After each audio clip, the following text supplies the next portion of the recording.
បែកមួយឲ្យស្ថាពរតម្រាំតែបានប៉ុណ្ណឹងណាបងប្អូន8គ្រាប់នៅសល់តែ5គ្រាប់ទេថ្ងៃហ្នឹងគឺមកធ្វើពងទាជក់របស់យើងម្ដងណាបងប្អូនគ្រឿងក្រៅអត់ពិបាកទេមានតែខ្ទឹមសហើយនិងម្ទេសនឹងឯងហើយដែលខ្ញុំធ្វើពងទាជក់ហ្នឹង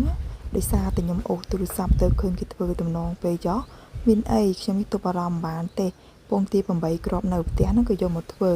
ហើយធ្វើឲ្យបែកអស់3ទៀតបងប្អូនត្បូងថាធ្វើតែ5ទេគិតក្រឹកខ្លួនឯងគូសអត់បែកចុះមានអីយកមកគូសទៅបែកអស់ឡើង3 8ហ្នឹងគឺអស់ល្មមហើយខ្ទឹមសហើយនឹងម្ទេសហាន់វាតុយល្អិតចឹងទៅឥឡូវតោះទៅលាយគ្រឿងជាមួយខ្ញុំទាំងអស់គ្នាទឹកត្រីខ្ញុំចាក់ស្មានទេបងប្អូនតែបវរវិញប្រហែលជា5សាព្រាបាយ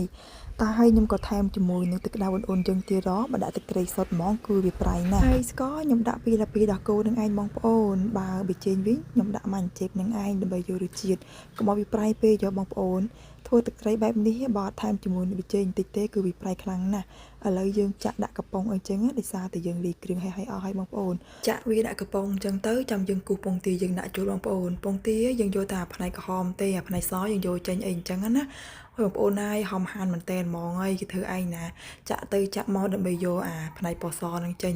មានអីបែកបាត់បងប្អូនចាហើយមិនមែនបែកតែមួយហ្នឹងបែកអស់ឡើង3បងប្អូនតម្រាំតបានណាបងប្អូនណាពិបាកវេទនាមែនតែនហ្មងហើយពេលមើលគេធ្វើបងប្អូននិយាយថាអូយស្រួលមែនតែនហ្មងហើយតទៅពេលធ្វើខ្លួនឯងអូយមិនដឹងថាយ៉ាប់ប៉ុណ្ណាបងប្អូន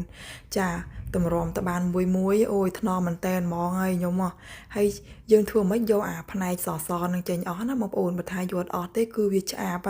ចឹងទៅយើងត្រូវយកអស់ចឹងទៅនេះបានមួយណាបងប្អូនអូយជឿជាក់សាហាវហ្មងហើយបានមួយនិយាយថាអូយសប្បាយចិត្តហើយក៏បានបន្តបន្ទាប់ហ្នឹងហើយហ្នឹងកាត់ដែរណាបើវីដេអូពេញវិញអូយបែករហូតហ្មងហើយអស់ឡើង3គ្រាប់ដំបូងថាធ្វើតែ5ទេគឺតែខ្លួនឯងធ្វើអត់បែកតែមានអីដល់ពេលធ្វើទៅ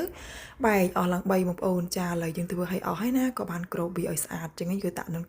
ទូខ្លះសេវាចោលប្រហែលជា5ទៅ6ម៉ោងចឹងណាបងមកធ្វើពេលព្រឹកហូបបានពេលល្ងាចហើយបើថាធ្វើពេលល្ងាចវិញព្រឹកឡើងចាំហូបចាខ្ញុំធ្វើពេលល្ងាច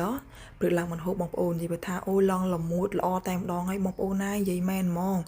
អូយគឺឆ្ងាញ់មែនតែនហើយឲ្យខ្ញុំអត់ចូលចិត្តទេគឺខ្ញុំមិនចូលចិត្តខ្ញុំឲ្យខ្ញុំភ្ល